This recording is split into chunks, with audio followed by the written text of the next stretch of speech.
छत्तीसगढ़ आज का मुद्दा देख रहे हैं आप। मैं हूं आपके साथ साक्षी गुप्ता और आज का हमारा मुद्दा है नक्सली नहीं बचेंगे शेष, विकास पर कांग्रेसी क्लैश। देखिए इसी पर आज हम चर्चा करने वाले हैं। अपनी खूबसूरती को समेटे बस्तर में नक्सलवाद एक काला दाग है जिसे साफ करने के लिए डबल इंजन सरकार कवायद में जुटी है। तो अमित शाह ने नक्सल खात्मे की डेडलाइन भी तय की है और इसी बीच कांग्रेस ने विकास की डेडलाइन पूछते हुए तंज कसा कि आखिर बस्तर में विकास पर क्यों गरमाया है सियासी पारा। इस रिपोर्ट में देखेंगे, उसके बाद करेंगे चर्चा। हम देश को 2026 मार्च तक पूर्णतया नक्सल समस्या से मुक्त कर पाए। केंद्रीय गृह मंत्री अमित शाह की नक्सलवाद के खिलाफ दी गई ये डेडलाइन नक्सलियों में ही नहीं, सियासत में भी लंबे वक्त से हलचल मचा रही है। बस्तर से नक्सलवाद खत्म होने की कगार पर है। जैसे जैसे माओवाद का सफाया हो रहा है,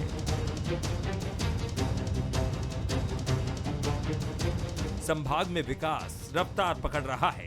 फोर्स भी डेडलाइन पूरा करने के लिए जान की बाजी लगा रही है।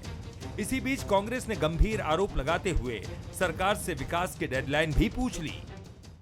सरकार ने अगर नक्सलवाद खात्मे को लेकर डेडलाइन तय की है तो सरकार को ये भी डेडलाइन तय करना चाहिए कि बस्तर में वहाँ की जल जंगल जमीन और खनिज संसाधन को नहीं बेचा जाएगा।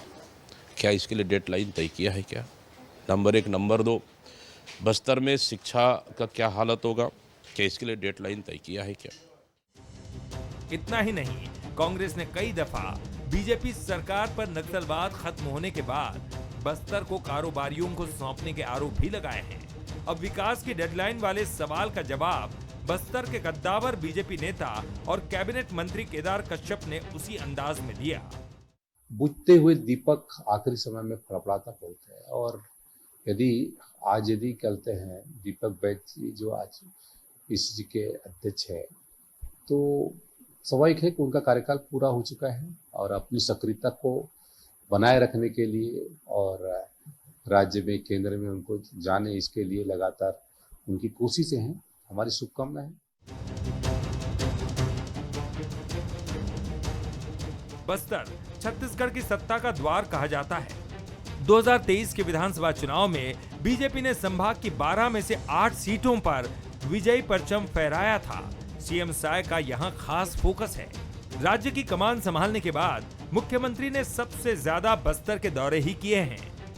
इधर प्रदेश में कांग्रेस की बागडोर संभाल रहे दीपक बैज भी बस्तर से ही आते हैं। यही वजह है कि नक्सलवाद खात्मे की डेडलाइन के बाद विपक्ष को विकास की चिंता सताने लगी है। अब देखना होगा कि सरकार कांग्रेस की इस चिंता को कैसे दूर करेगी। शिखर देवांगन, बंसल न्यूज, रायपुर। तो आज का मुद्दा आपने इस रिपोर्ट में देखा। बंसल न्यूज के सुलगते हुए सवालों पर डालेंगे एक नजर। आखिरकार सवाल कौन कौन से हैं? सवाल नंबर 1, क्या कांग्रेस को वाकई विकास की टेंशन है या फिर बैज का बयान सियासी अटेंशन है? ये सवाल नंबर 1। और सवाल दूसरा ये है कि क्या फिर से पांव जमाने की फिराक में कांग्रेस है बस्तर में, इसीलिए क्या फोकस कांग्रेस की ओर से किया जा रहा है? ये सवाल नंबर 2 है। और सवाल नंबर 3, अहम सवाल ये कि क्या नक्सल खात्मे की डेडलाइन के बाद सरकार विकास की भी डेडलाइन तय करेगी? ये 3 सवाल अहम है और सवालों के जवाब भी हम लेंगे। हमारे साथ एक खास पैनल जुड़ चुका है। हमारे मेहमान हैं केएस चौहान, प्रवक्ता बीजेपी से, साथ ही हमारे साथ सुरेंद्र वर्मा, प्रवक्ता कांग्रेस से जुड़ चुके हैं। इसके साथ ही डॉक्टर अनिल द्विवेदी जी हमारे साथ वरिष्ठ पत्रकार जुड़ चुके हैं। आप दोनों का बहुत स्वागत है और कुछ ही देर में हमें केएस चौहान जी भी ज्वाइन करेंगे। उससे पहले अनिल जी, मैं आपका रुख करना चाहूंगी। देखिए बस्तर, जो कि हम देखते हैं कि बस्तर में दर्द का समंदर है और ये छत्तीसगढ़ की जनता बहुत अच्छे से जानती है। एक तरफ भारतीय जनता पार्टी कहती है कि बस्तर की तकदीर और तस्वीर हमने बदलती है, तो वहीं दूसरी ओर कांग्रेस सवाल पूछती है कि आखिरकार आपका ये विकास कहां है, और इस पर सियासत शुरू हो जाती है। और अब एक और सियासत हम देख रहे हैं। कैसे देखते हैं आप अनिल जी? देखिए, दीपक बैज बहुत वरिष्ठ नेता हैं, बस्तर से आते हैं, सांसद रह चुके हैं, नगर पंचायत के स्तर तक से नेता आए हुए हैं और अभी वर्तमान में प्रदेश कांग्रेस अध्यक्ष हैं। वो बस्तर की आबो हवा को, उसके नेचर को बहुत अच्छे से वाकिफ है। वो जानते हैं कि बस्तर के आदिवासी भले ही भोले भाले समझे जाते हों, लेकिन उनका राजनीतिक फैसला बहुत नपा-तुला होता है। 15 साल यदि आदिवासियों ने भाजपा का साथ दिया तो 5 साल फिर कांग्रेस की भी सरकार बनाई। बिल्कुल। और छत्तीसगढ़ तो वैसे भी कांग्रेस का बेल्ट रहा है, कई सालों तक रहा। अभी छत्तीसगढ़ राज्य बनने के बाद जरूर परिस्थितियां बदल गई, पर बस्तर जो है हमेशा कांग्रेस के साथ रहा। लेकिन इस वोट बैंक में यदि बीजेपी ने सेंध मार ली है, अगर आदिवासियों को आकर्षित बीजेपी ने किया है, तो उसके पीछे कुछ तो वजह होगी जी। अगर मेरा भाई मुझे छोड़ करके जाता है तो उसके पीछे जरूर कोई न कोई कारण होते हैं। और दीपक बेजी ने यह जो विकास का मामला उठाया है, यह तो मुख्यमंत्री ने और बाकी मंत्रियों ने स्पष्ट क्लियर कर दिया है कि बस्तर से नक्सलवाद से मुक्त करने के बाद वहां हमें विकास और शांति की राह अपनानी है जी। और ये बात तो दोनों राजनीतिक दल कहते रहे हैं। तो इसलिए, लेकिन दीपक बेज ने वही चिंता जाहिर की है, वही सवाल खड़ा किया गया जो आम आदमी के जेहन में भी है, हम पत्रकारों के भी जेहन में है कि जब आप बस्तर से नक्सलवाद मुक्त कर देंगे तो वहां डेवलपमेंट में कैसे आगे बढ़ेंगे। और विष्णुदेव सरकार ने वो काम किया है। मैं बधाई देना चाहूंगा सरकार को कि उसने बहुत अच्छा लक्ष्य तय किया नक्सलवाद खत्म करने का, उस पर बहुत तेजी से आगे भी बढ़ रहे हैं। नक्सली अब दुहाई मांग रहे हैं, वे जो है बार बार बातचीत की टेबल पर आना चाहते हैं, लेकिन सरकार ने अब तय किया है कि उन्हें जड़ से उखाड़ना है और ये बस्तर का जो दर्द है इसे अब खत्म करना है, विकास के तौर पर आगे बढ़ रहे हैं, करना है और विकास की ओर आगे बढ़ना है ताकि बस्तर की तस्वीर और तकदीर दोनों ही बदले। सुरेंद्र जी, आखिरकार कांग्रेस को ऐसा क्यों लगता है कि बस्तर का विकास नहीं हो रहा है? वरिष्ठ पत्रकार अनिल जी को अभी हम सुन रहे थे, उन्होंने भी कहा कि इसके लिए तो सरकार को बधाई देना चाहिए। जिस तरह से पहले कुछ तस्वीरें और थी, लेकिन आज की डेट में तस्वीरें बदल चुकी हो और बस्तर तो वो है, कांग्रेस का भी साथ दिया, लेकिन अब स्थिति विपरीत है।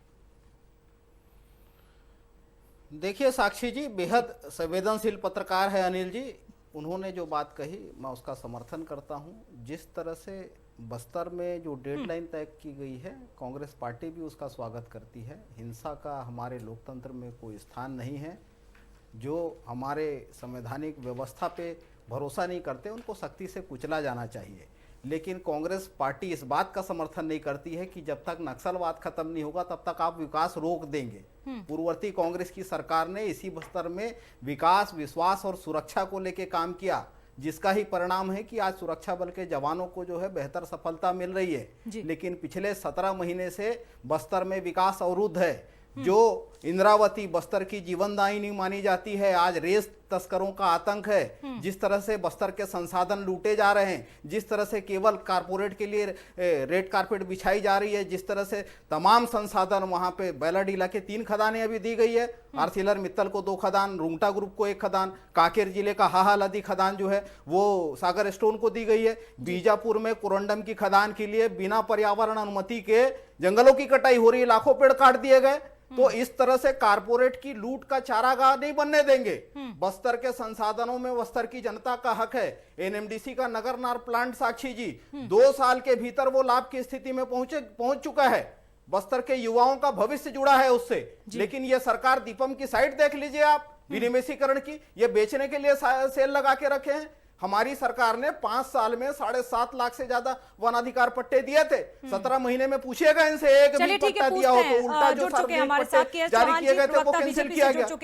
ठीक है सुरेंद्र जी जो आरोप लगाए हैं, सवाल पूछे हैं, उनका जवाब हम लेंगे। के एस चौहान जी हमारे साथ जुड़ चुके हैं, ज्वाइन कर लिया है, बहुत स्वागत है चौहान जी आपका भी।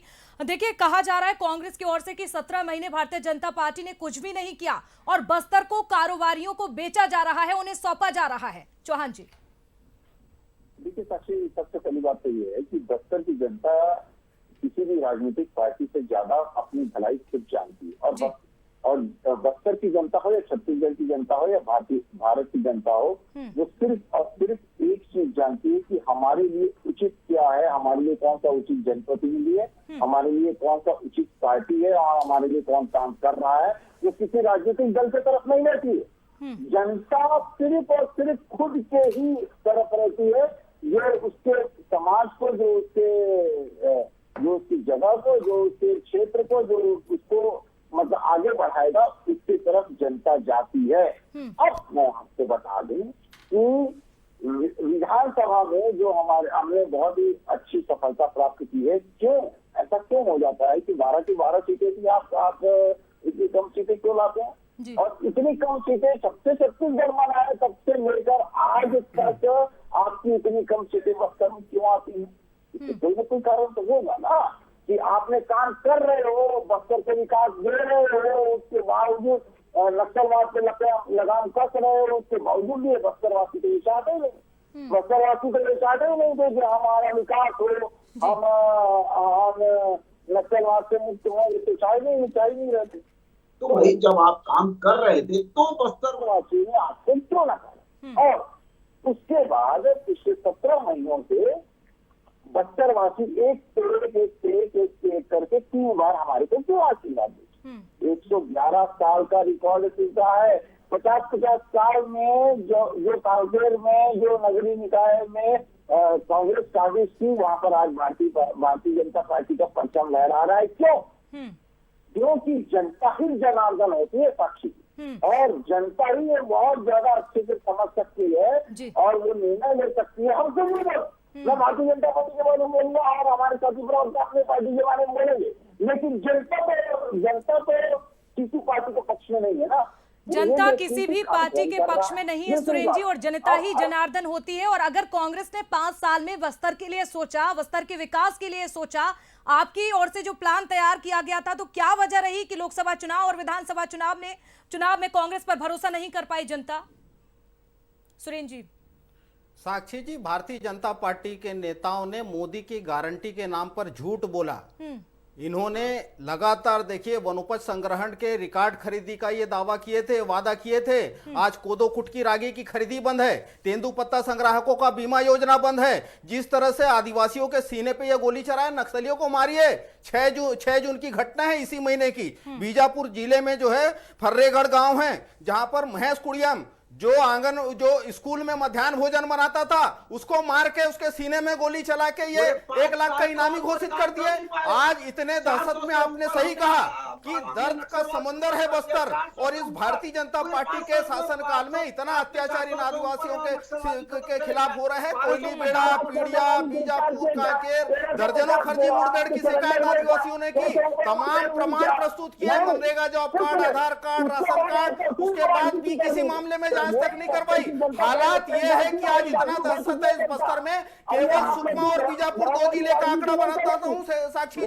पिछले 1 साल के भीतर 40,000 युवा पलायन करने मजबूर हुए। लोगों के खिलाफ फर्जी मामले बनाकर जेल में। चलिए ठीक है, एक-एक करके ऐसे मीटिंग होती है। सुरेंद्र जी, चौहान जी, एक एक करके सुरेंद्र जी, सबसे पहले सवाल आपसे है, क्या कांग्रेस को ऐसा लगता है कि बस्तर बदला है या फिर नहीं बदला है? क्या ये बात आप एक्सेप्ट करते हैं? क्योंकि हम देख रहे हैं लगातार नक्सली यहाँ पर सरेंडर कर रहे हैं, उन्हें ढेर किया जा रहा है। कांग्रेस विपक्ष में इतना तो मानती है कि बस्तर पहले से चेंज हुआ है या फिर नहीं? सुरेंद्र जी।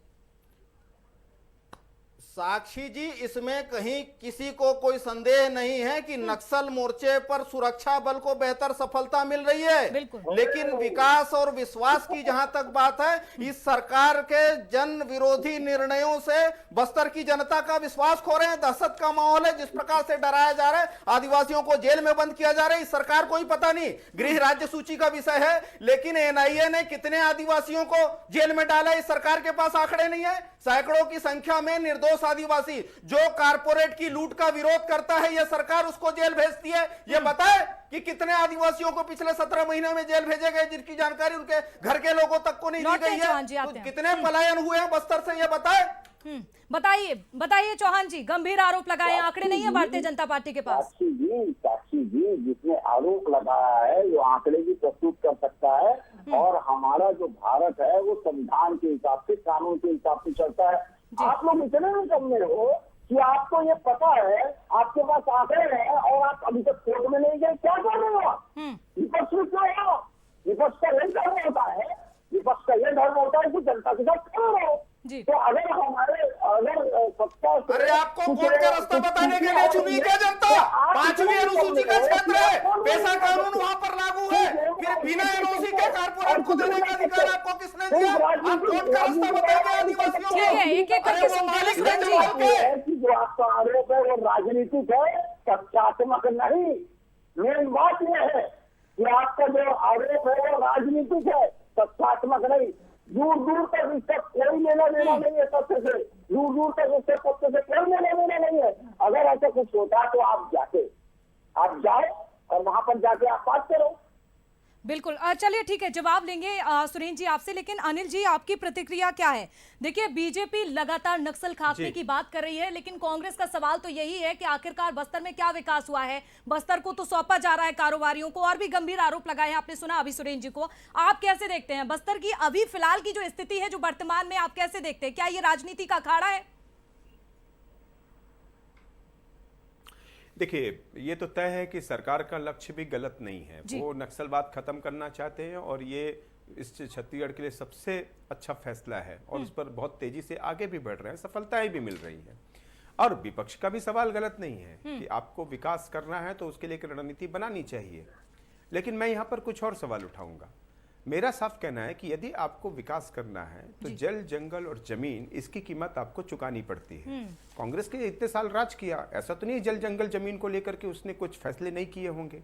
डेवलपमेंट हुआ है, इंडस्ट्रियलाइजेशन हुआ है, तो दो मुंह बात कैसे होगी? अगर आपको विकास करना है तो जल, जंगल, जमीन की कीमत चुकानी होगी। और ये बात मैं नहीं कह रहा हूं, ये बात कांग्रेस के पूर्व मुख्यमंत्री, तत्कालीन मुख्यमंत्री ने तब कहा था जब अदानी का लेकर के कटाई का विरोध हो रहा था, तब ये बात उन्होंने कही थी कि जल, जंगल, जमीन की कीमत तो चुकानी होगी। खैर, मैं ये कहना चाहता हूं कि यदि आप डेवलपमेंट बस्तर में कर रहे हैं तो डेवलपमेंट क्या केंद्र होगा? इंडस्ट्रियलाइजेशन होगा ना, औद्योगिकरण होगा। देश का सबसे बड़ा टाटा स्टील बस्तर में आ रहा था। दोनों ही राजनीतिक दल की नीतियां ऐसी रही कि टाटा स्टील को बस्तर से बोरिया बिस्तर समेटना पड़ा। और वही डेवलपमेंट का खाका हमने राजधानी रायपुर में देखा कि सैकड़ों एकड़ जमीन किसानों की ली गई। किसान उस समय नाराज भी हुए, लेकिन पर्याप्त मुआवजा दे करके राजधानी के अनुरूप नया रायपुर का विकास हुआ। ठीक है, ये क्रेडिट रमन सरकार के, भाजपा के समय गया, लेकिन किसानों को उन्होंने मनाया और अंततः वहां नया रायपुर स्थापित हुआ।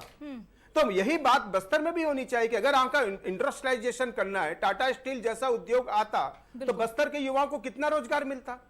लेकिन नीतियां ऐसी रही, चाहे वो भ्रष्टाचार रहा हो, चाहे वो लाल फीताशाही रही हो, चाहे वो अफसर राज का मामला रहा हो, चाहे वो किसानों की जमीन लौटाने का मामला रहा हो। उद्योग कोई हवा में तो लगते नहीं है, उद्योग तो जमीन पे ही लगेंगे। और जमीन या तो मेरी होगी या आपकी होगी या किसी आदिवासी की होगी। तो उनको मनाना चाहिए था कि इतना बड़ा टाटा स्टील लग रहा है, कृपया उसको आने दीजिए। बस्तर से टाटा स्टील चला गया, ये एक बड़ा राजनीतिक मुद्दा था, लेकिन दोनों ही दलों ने इस मुद्दे को जमींदोज कर दिया। जनता को भी इससे कोई परवाह नहीं रही और बस्तर जो औद्योगिकरण का सबसे बड़ा रास्ता हो सकता था वो क्लोज हो गया। बहुत बड़ी बात है चौहान जी। अगर ये बात भारतीय जनता पार्टी भी ध्यान में रखती, खदानों की बात होती जी, जिंदल कंपनी को बस्तर में दो खनिज की खदानें कब मिली? पिछली सरकार में, बिल्कुल, और भाजपा सरकार में भी दी गई होंगी। तो दोनों चीजें नहीं चलेंगे कि आप प्राकृतिक संसाधनों की लूट भी अपने लोगों को करते रहें और उस पर हक भी जताते रहे कि विरोध भी करते हैं कि या विकास होना चाहिए। या विकास होगा तो खदानें तो देनी होंगी, जल, जंगल, जमीन तो आपको देने होंगे। हाँ, ये उस कीमत पर नहीं होना चाहिए कि हमारे आने वाली पीढ़ी के लिए कुछ बचे ही ना, ये चिंता करते हुए राजनीतिक दलों को, सरकारों को। बिल्कुल, और आपने जो बात कही है बहुत ही महत्वपूर्ण बात है और ये दोनों ही पार्टियों को इस पर चिंतन भी करना चाहिए, क्योंकि हम देख रहे हैं नक्सलवाद का दंश लगातार यहाँ के लोग जो है झेल रहे हैं। उन्हें सियासी घुट्टी पिलाई जा रही है, लेकिन उनके हित के लिए शायद ही चर्चा की जा रही हो। चौहान जी, आपसे समझना चाहूंगी, देखिए सरकारें छत्तीसगढ़ में पहले भी आई, पहले भी बदलाव किए गए, लेकिन जल, जंगल और जमीन के बारे में सोचना, इसको लेकर भारतीय जनता पार्टी का क्या मॉडल है? डेवलपमेंट हो रहा है, अच्छी बात है, नक्सलवाद खत्म हो रहा है, अच्छी बात है, लेकिन जल, जंगल और जमीन को लेकर भारतीय जनता पार्टी की ओर से किस तरह का मॉडल? मैं ये बोलना चाहता हूँ जी, हमने ये जरूर सुना होगा, आपने भी सुना है कि इंडस्ट्रियलाइजेशन से ही सिविलाइजेशन होता है।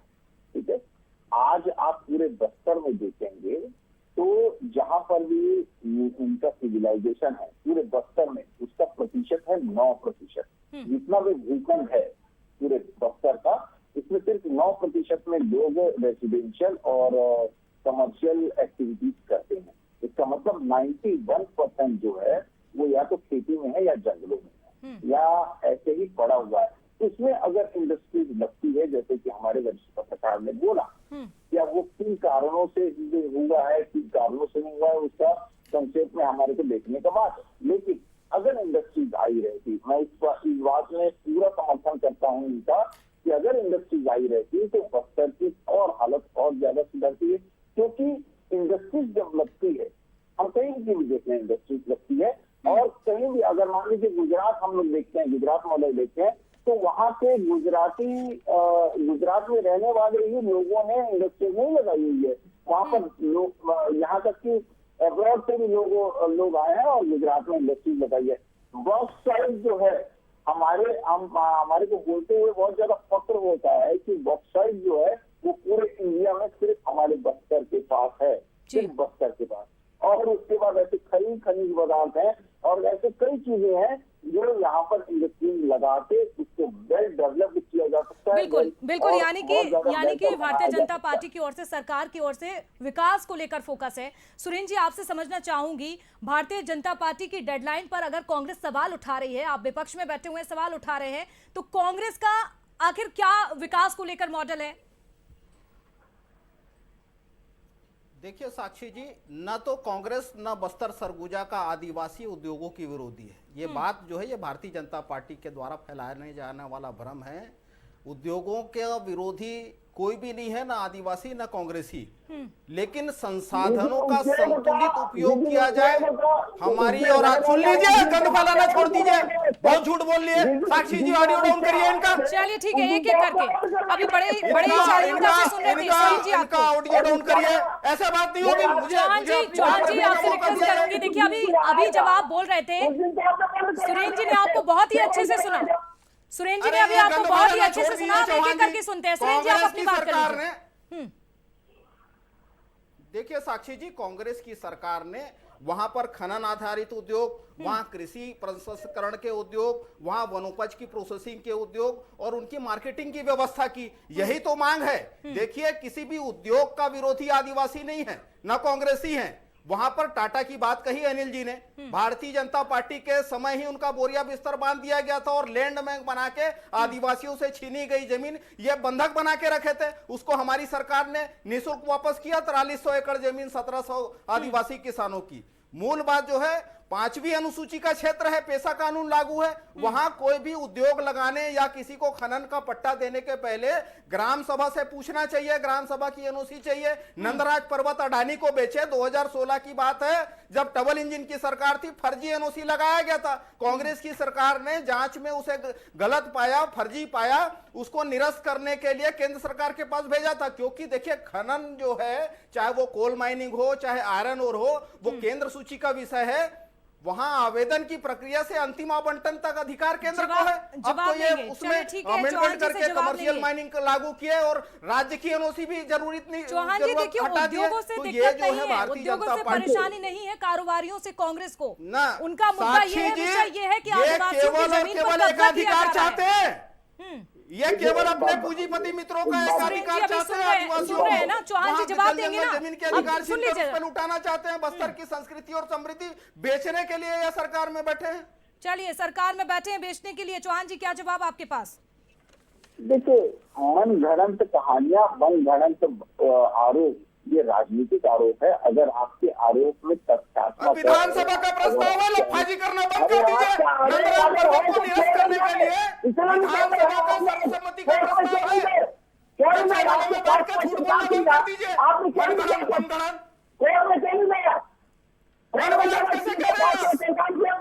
ये लफाजी भाजपाइयों की है। सुरेंद्र जी, शालीनता से, इस तरह से डिबेट नहीं होती है। एक एक करके सुनेंगे ना। निरस्त करने का विधानसभा का प्रस्ताव केंद्र में पेंडिंग है कि नहीं बताइए। आरक्षण का विधेयक रोक के रखे।